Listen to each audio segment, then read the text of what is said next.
বন্ধুরা, সকলকে জানাই আমাদের ছোট্ট ইউটিউব চ্যানেল লার্নিং ক্লাউড সায়েন্সে স্বাগত। এই চ্যানেলের মাধ্যমে আমি তোমাদের প্রধানত গণিত ও ভৌতবিজ্ঞান বিষয়গুলি আলোচনা করব। তো আজ প্রথম ভৌতবিজ্ঞানের প্রথম অধ্যায়টি নিয়ে আলোচনা করতে চলেছি। তো অধ্যায়ের নাম কি? অধ্যায়ের নাম হচ্ছে পরিবেশের জন্য ভাবনা।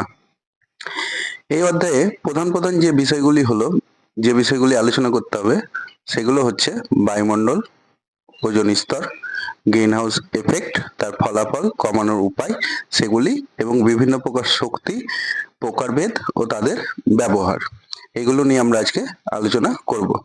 তো বায়ুমণ্ডল আলোচনা করার আগে আমাদের জানতে হবে পরিবেশ কি। পরিবেশ হচ্ছে আমাদের চারপাশে যা কিছু আছে, অর্থাৎ আমাদের চারপাশের ঘরবাড়ি, গাছপালা, বায়ুমণ্ডল সবকিছু নিয়েই কি পরিবেশ গঠিত। এই পরিবেশের মধ্যে যে অংশটা নিয়ে আমরা আলোচনা করব সেটা কি? সেটা হচ্ছে বায়ুমণ্ডল। বায়ুমণ্ডল কাকে বলে? বায়ুমণ্ডল হচ্ছে যে বিভিন্ন প্রকার গ্যাস ও ধূলিকণা আমাদের পৃথিবীকে চাদরের মতো আবৃত করে রেখেছে। যে অংশটা পৃথিবীকে চাদরের মতো আবৃত করে রেখেছে, অর্থাৎ বিভিন্ন প্রকার গ্যাস ও ধূলিকণার সমন্বয়ে যে অংশটি গঠিত, সেই অংশটিকে আমরা কি বলবো? সেই অংশটিকে বলবো বায়ুমণ্ডল। এই বায়ুমণ্ডলে কিছু উপাদানের মধ্যে গুরুত্বপূর্ণ যে গ্যাসগুলি আছে সেগুলো হচ্ছে, প্রথমেই যেটা আলোচনা করব সেটা কি? সেটা হচ্ছে নাইট্রোজেন। কত শতাংশ আছে? শতাংশ আছে 78.09%। তারপর আছে অক্সিজেন 20.95%, কার্বন ডাইঅক্সাইড 0.03%। এবং বায়ুমণ্ডলকে কয়েকটি স্তরে ভাগ করা হয়েছে। প্রধানত কয়েকটি স্তরে ভাগ করা হয়েছে? প্রধানত 6টি স্তরে ভাগ করা হয়েছে। স্তরগুলি কি কি? স্তরগুলি হচ্ছে প্রথমেই ট্রপোস্ফিয়ার, স্ট্র্যাটোস্ফিয়ার, মেসোস্ফিয়ার, থার্মোস্ফিয়ার। এই থার্মোস্ফিয়ারের আরেকটা নাম কি? আয়নোস্ফিয়ার। কেন আয়নোস্ফিয়ার বলছি সেগুলো নিয়ে আমরা পরে আলোচনা করব। 5 নম্বর কি? এক্সোস্ফিয়ার। 6 নম্বর কি? ম্যাগনেটোস্ফিয়ার। দেখো নিচে তোমাদের একটি গ্রাফের মাধ্যমে প্রত্যেকটি স্তরকে দেখানো হয়েছে।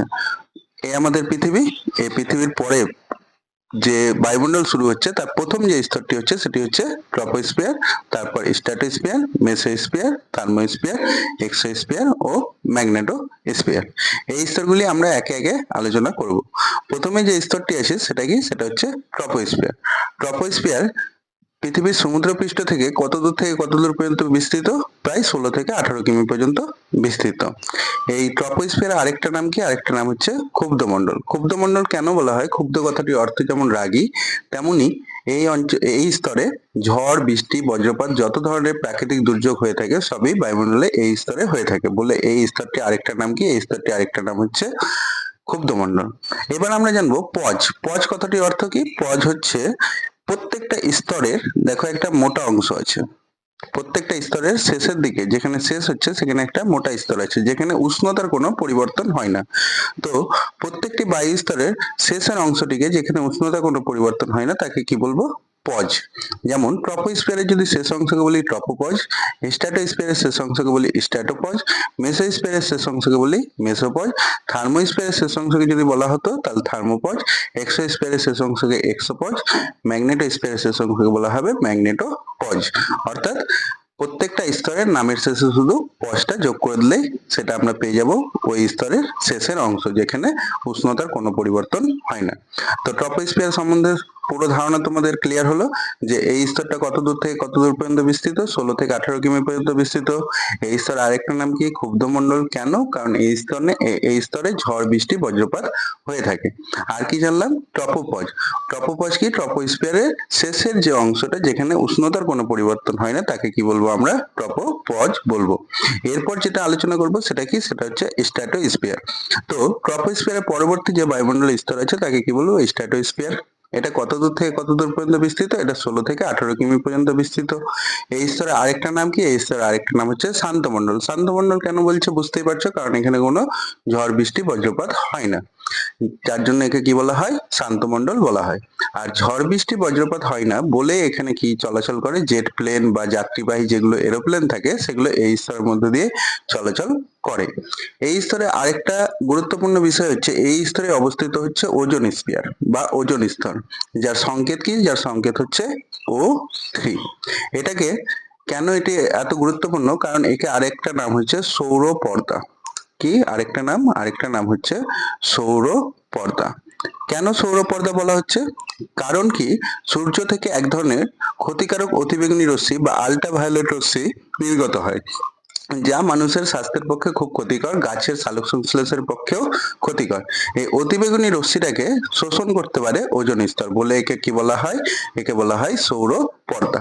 তো স্ট্র্যাটোস্ফিয়ার সম্বন্ধে তোমাদের ধারণা ক্লিয়ার হলো যে এই স্তরটা ট্রপোস্ফিয়ারের পরবর্তী 16 থেকে 45 কিমি পর্যন্ত বিস্তৃত। এই স্তরটা আরেকটা নাম কি? এই স্তর আরেকটা নাম হচ্ছে শান্তমণ্ডল। কেন শান্তমণ্ডল? কারণ এখানে ঝড় বৃষ্টি বজ্রপাত হয় না। আর শান্তমণ্ডল বলে এখানে জেট প্লেন বা এরোপ্লেন গুলি চলাচল করতে পারে। এই স্তরে অবস্থিত হচ্ছে ওজোন স্ফিয়ার বা ওজোন স্তর, যা কি করে, যা সূর্য থেকে আগত অতিবেগুনি রশ্মিকে শোষণ করতে পারে। এই ওজোন স্তরকে বলা হয় সৌর পর্দা। তারপর যেটা স্তর আছে সেটা হচ্ছে মেসোস্ফিয়ার। মেসোস্ফিয়ার হচ্ছে সৌরমণ্ডলের সব থেকে বায়ুমণ্ডলের সব থেকে শীতলতম স্তর। এই স্তরটি কত দূর থেকে কত দূর পর্যন্ত বিস্তৃত? 50 থেকে 80 কিমি পর্যন্ত বিস্তৃত। এখানে পরীক্ষায় আসার মতো আর কোনো গুরুত্বপূর্ণ টপিক নেই বলে এই দুটো টপিকই আছে বলে এই দুটো টপিকই আমরা জানবো। কি কি? 50 থেকে 80 কিমি পর্যন্ত বিস্তৃত এবং এটি হচ্ছে শীতলতম স্তর, যার উষ্ণতা কত? -93°C। এরপর জানবো থার্মোস্ফিয়ার। থার্মোস্ফিয়ার খুব গুরুত্বপূর্ণ একটি বায়ুমণ্ডলীয় স্তর, যা 80 থেকে 500 কিমি পর্যন্ত বিস্তৃত। এর আরেকটা নাম কি? এর আরেকটা নাম হচ্ছে আয়নোস্ফিয়ার। কেন আয়নোস্ফিয়ারের নাম?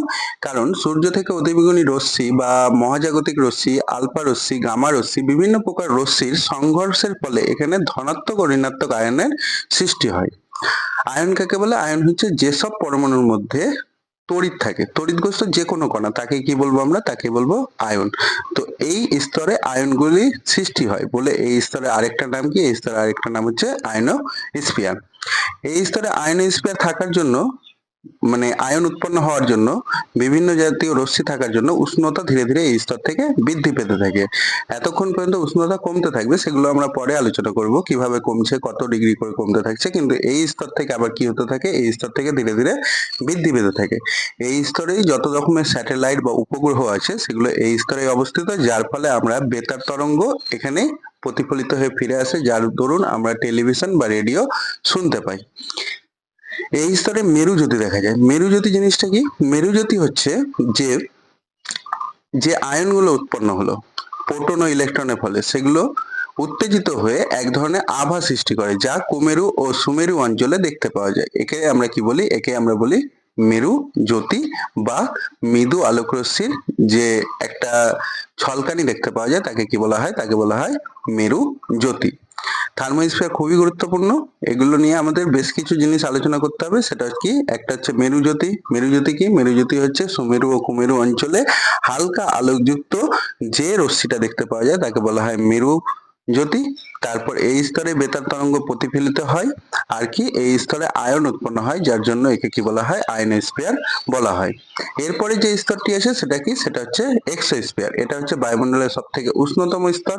যেমন আগে আমরা জেনেছি বায়ুমণ্ডলের সব থেকে শীতলতম স্তরের নাম কি? শীতলতম স্তর হচ্ছে মেসোস্ফিয়ার। শীতলতম স্তর কি? শীতলতম স্তর হচ্ছে মেসোস্ফিয়ার। সেম সব থেকে উষ্ণতম স্তর কি? সব থেকে উষ্ণতম স্তর হচ্ছে এক্সোস্ফিয়ার। এটা কত দূর থেকে কত দূর পর্যন্ত বিস্তৃত? এটা হচ্ছে 500 থেকে 700 কিমি পর্যন্ত বিস্তৃত।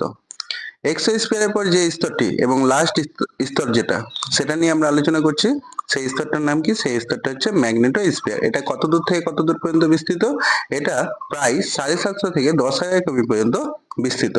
এখানে এক ধরনের বলয়ের সৃষ্টি হয়। সেই বলয়টার নাম কি? ভ্যান অ্যালেন বিকিরণ বলয়। এবার তোমাদের প্রশ্ন আসতে পারে ভ্যান অ্যালেন বিকিরণ বলয় কি? ম্যাগনেটোস্ফিয়ারে কি হয়? কিছু চৌম্বক পদার্থ থাকে, কিছু অচৌম্বক পদার্থ থাকে। কিছু কি থাকে? চৌম্বক পদার্থ আর কিছু অচৌম্বক পদার্থ। তো চৌম্বক পদার্থ গুলো কি হয়? চুম্বক দ্বারা আকৃষ্ট হয়, যার ফলে তারা একদিকে থাকে, আর অচৌম্বক পদার্থগুলো আরেক দিকে থাকে। চৌম্বক পদার্থ আর অচৌম্বক পদার্থগুলো আলাদা হয়ে যাওয়ার জন্য এক ধরনের বলয়ের সৃষ্টি হয়। এই বলয়টাকে কি বলা হয়? এই বলয়টাকে বলা হয় ভ্যান অ্যালেন বিকিরণ বলয়। এই স্তরে প্রধানত দুই ধরনের গ্যাস থাকে। কি কি? হাইড্রোজেন ও হিলিয়াম। এই গ্যাসগুলি ইলেকট্রন ও প্রোটন আয়নগুলো বলয় আকারে অবস্থান করে। এই আবিষ্কর্তা কে ছিল? আবিষ্কর্তা ছিল জেমস ভ্যান অ্যালেন। তাই এই জেমস ভ্যান অ্যালেনের নাম অনুযায়ী এই বলয়টার নাম হয়েছে ভ্যান অ্যালেন বিকিরণ বলয়। তো ম্যাগনেটোস্ফিয়ার হচ্ছে বায়ুমণ্ডলের শেষ এবং উচ্চতর স্তর। আজকের ভিডিও এই পর্যন্তই। যদি ভিডিওটি ভালো লাগে দয়া করে ভিডিওটি শেয়ার করবেন এবং আমার চ্যানেলটিকে সাবস্ক্রাইব করবেন।